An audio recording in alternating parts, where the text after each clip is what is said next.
Thank you for tuning in once again to Gods, Demons, and Magic. This is your host, Sri Satchidananda Das. So as we heard in the last episode, Abaman begins to reply to the questions of Porphyry.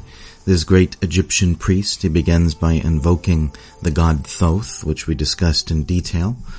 And the first question he begins to address is the nature of the gods, and the nature of the subtle entities such as daemons, half-gods, heroes, as well as uncontaminated souls, souls which are not within matter but exist in a liberated state beyond matter, which is in fact the goal of Hermeticism and different spiritual paths, for the soul to move from the conditioned state to the liberated state.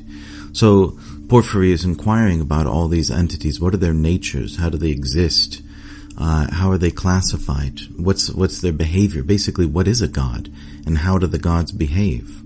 And much of what Abaman does is correcting Porphyry for slight ways of misspeaking or presenting the questions in a way which is philosophically incorrect. For example, Porphyry states that he's taking it for granted that there are gods. But immediately Abaman, taking the kind of higher position of guru or teacher, he sort of chastises him and tells him that you can't speak as if, we are accepting or believing that there are gods. They're not something that you can or cannot believe in. They exist beyond your own intellectual conception. They exist whether you believe in them or not. And in fact, this sort of expression is a kind of lack of faith, and it's not appropriate. And Abaman, he continues to say that the knowledge of the gods and the faith in the gods, it's actually very much part of our being. It saturates us. It's part of us. It can't be separated from us. So, for a person to express disbelief in the gods in any way, it's sort of contradictory to our very nature. Rather, knowledge of the gods is something that's deeply inherent within us.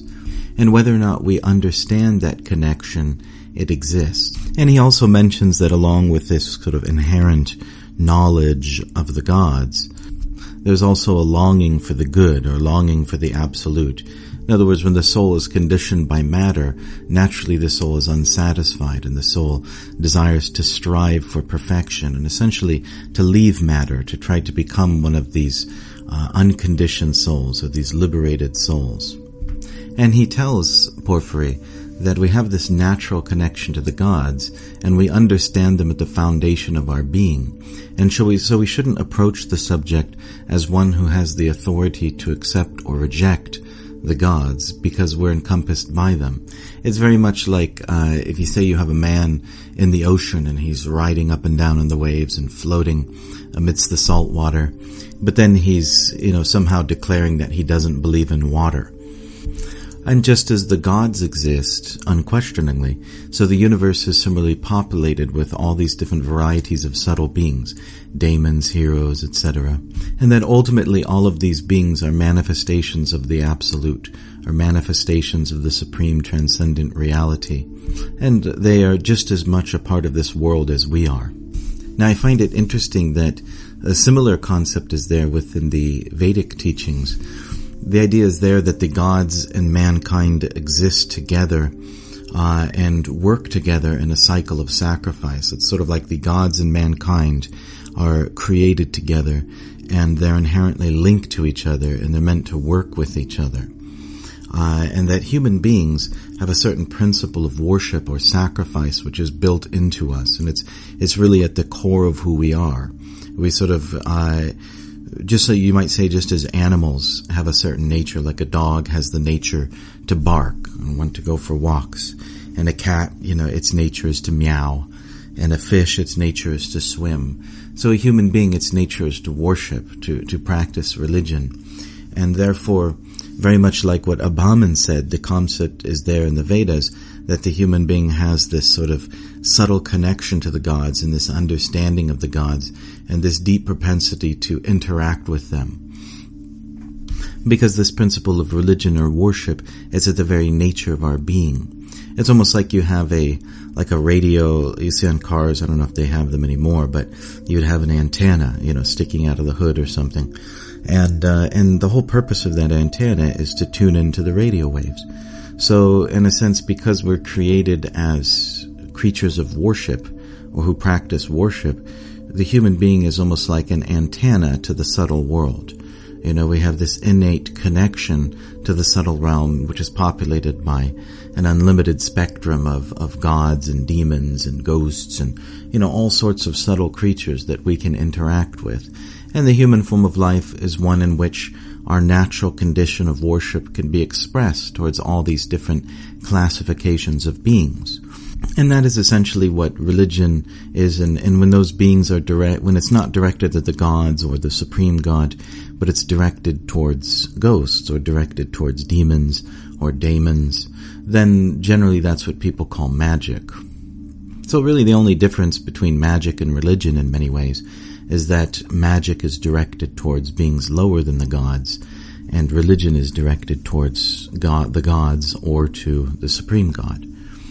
And this inherent relationship between the gods and mankind, which originates at the very time of creation, it's a kind of a cycle of a relationship based upon a cycle of sacrifice.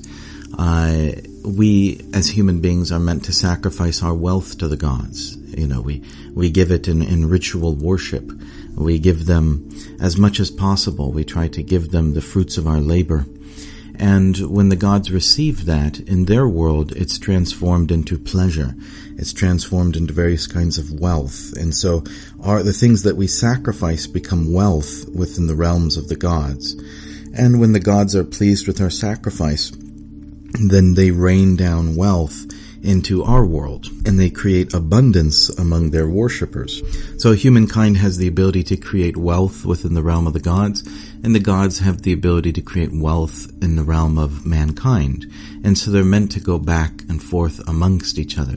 Mankind feeds the gods, and the gods feed mankind.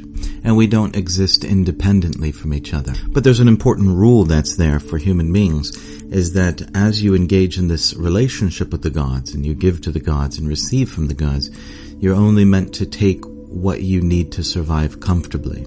You don't have to be poor, but from the wealth that is created by the mercy of the gods in the form of rain, usually, which gives abundant grain, or the gods may also give stability in nature. Like it rains when it's supposed to, and the seasons come when they're supposed to. So basically, you can live an agricultural lifestyle in a very safe and predictable manner, and the grains and the fruits and everything like that will be very abundant. The insects and diseases will not harm. Right, so this is basically the benefit given by the gods. It's the wealth produced by nature. Say, for example, you might find where the gods are worshipped, you might just find gold in the rivers. You don't have to dig for it or strive and struggle. Rather, you'll just find flakes of gold floating, in the rivers. Also, it can be there as far as like a blessing of physical health as well. Basically, wealth in these ancient cultures means a pure and pristine and bountiful harvest. Nature in its purest form, pure water, pure air, pure food, all of these things were considered wealth. And you see this in modern society too. Like if you want to eat nice food, like you want to go to Whole Foods or something like that. Like sometimes people joke around and call the store Whole Foods whole paycheck because it's so expensive, right? Like if you want to drink good water or you want to have clean organic food, it's very expensive. So the ancient civilizations, that's actually what they considered wealth, was quality materials from nature, and an ease in which those things can be drawn from nature. And also physical health, good fertility, good children, all of these things. So these were considered merciful benedictions by the gods. Now, the humankind, as we were saying, is that you're expected to just take what you need as a minimum from the gods. Say you get 100 bushels of grain from your field, and you only need like 1 bushel of grain to live, until the next harvest.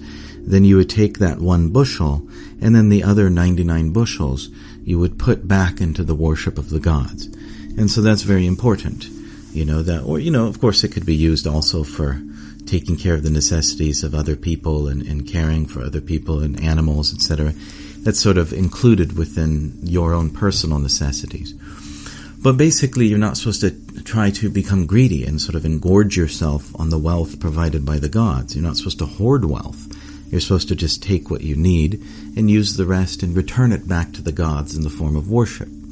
And as long as you do that, they'll be happy with you, and then they'll reward you by giving you, again, more abundance, more than you could ever want. So in this way, mankind and the gods work together.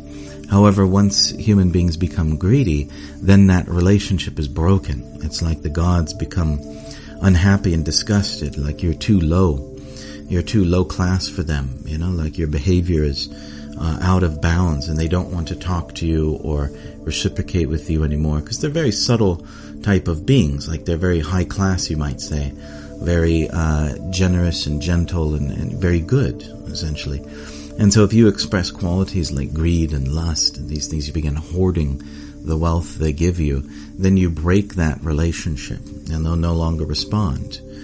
And so, generally, and this is just my opinion, you'll see that when these massive civilizations like ancient Egypt rise and fall, it's oftentimes connected to this sort of relationship. Like you see the ancient Egyptian civilization, it lasted for over 3,000 years or even longer.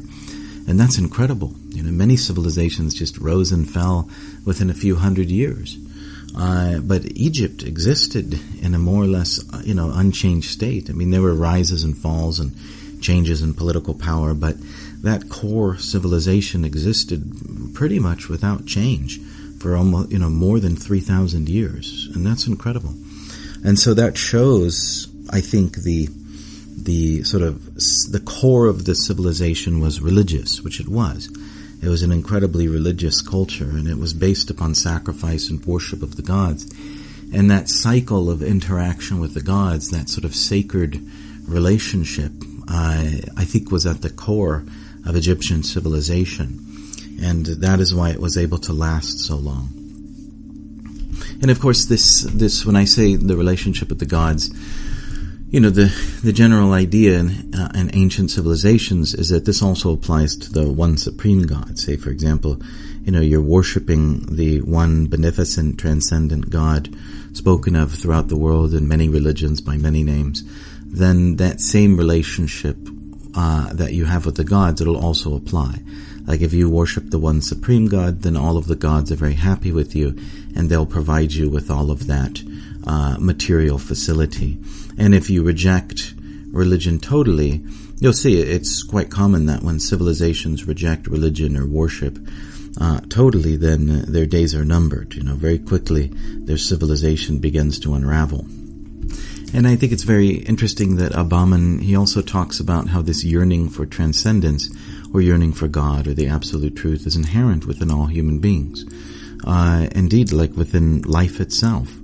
We're forever in this world restless and unhappy, and we're dissatisfied with material existence. Oftentimes we think, if we just organize reality better, that we'll be happy, but it doesn't really work. Just like in Buddhism, there's the Fourfold Noble Truths, the first of which being that, life is suffering, or suffering is existent throughout. It's part of nature itself, and it can't be avoided. And so the soul is not happy in this condition because the soul is by nature eternal. It doesn't like to live in a world that's temporary and constantly changing. The soul doesn't like to be subjected to death because the soul is eternal. Similarly, the soul is by nature full of knowledge, and this world is one where you're born into ignorance. The sort of default position within the world is forgetfulness of transcendent reality, and this is painful for the soul. And then finally, the soul is by nature blissful. The soul is constantly seeking pleasure. And that's why people try to and constantly are looking for enjoyment, because it's the very nature of the soul.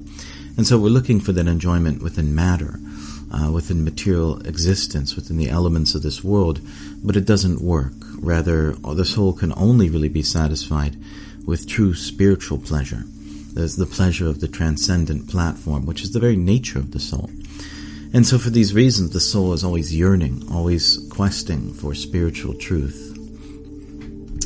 And Abaman, he also addresses the very interesting question that do the gods have free will?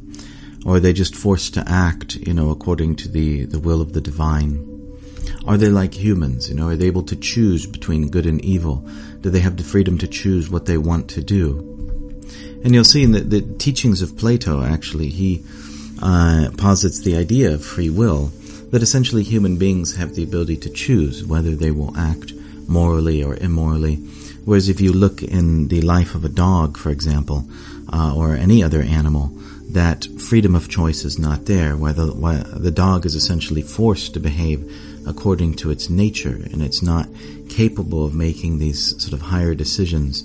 So the soul of the human being, in a sense, is unique, because the human being is confronted with these choices, these very important sort of cosmic choices about life and reality and their own spiritual destiny. Whereas for the animal, that's simply not there. The animal's forced just to act according to its nature, which is very strong. In that sense, the human form of life is very unusual, because there's a tremendous amount of freedom which is there, and a tremendous amount of knowledge and clarity of thought and capacity to investigate and understand and to grasp, even intuitively or psychically, deeper spiritual truths. And you can see in traditions that believe in reincarnation, animal life is considered a kind of bondage, because the soul, losing this human form of life, enters into the life of an animal and loses, at least for the duration of that life, its free will. You lose the opportunity for spiritual growth, and you're more or less condemned to sort of live that life of the animal with the natural consciousness of the soul in a covered state. Whereas the human form of life is considered a special gift, where that pure consciousness is sort of brought to the front. The covering of materialism or darkness or ignorance is there, but it's in a minimized state, and the pure consciousness of the soul is really shining out. And in the human form of life, the soul has the capacity to be lit up, just like you might have a spark of a fire. And the spark may be very small, but if you blow on it and add fuel, then the flame will go stronger and stronger and brighter. So similarly, the human form of life is considered to be one of relative freedom, where the soul can sort of be ignited into spiritual knowledge and spiritual truth, and can really spread out its light. And it is ultimately for this reason that the human form of life exists as one which is intimately tied to the principles of worship and religion, wherein sacrifice and worship are part of our very nature, because the human form of life is the life in which the soul is meant to expand outward and to develop spiritual knowledge in a higher state of consciousness. And it is the life wherein the soul can understand and hear spiritual knowledge, and therefore grow in the light of that knowledge. And as that knowledge ultimately comes from the absolute truth, the soul can be attracted to that absolute truth, just like a plant. If you put a plant in the sunlight, it'll gradually grow towards the sunlight. So similarly, when you put the soul in the human form of life, and then you shine light from the spiritual platform onto that human, then the soul within that human form can naturally grow towards the sun of spiritual truth, or the absolute truth. And Abaman says essentially in regards to the gods having free will, but they don't have free will in the way that we do. They're sort of experiencing their form of life. So the human form in many ways is very unique, and that this free will, this capacity to choose and to grow spiritually is very prominent. So thank you very much for listening. If you found value in this, please like and subscribe. If you're listening on iTunes, please visit srisatchinandana.com/iTunes and leave a positive review. Thank you again, and we hope that you'll join us next time on Gods, Demons, and Magic.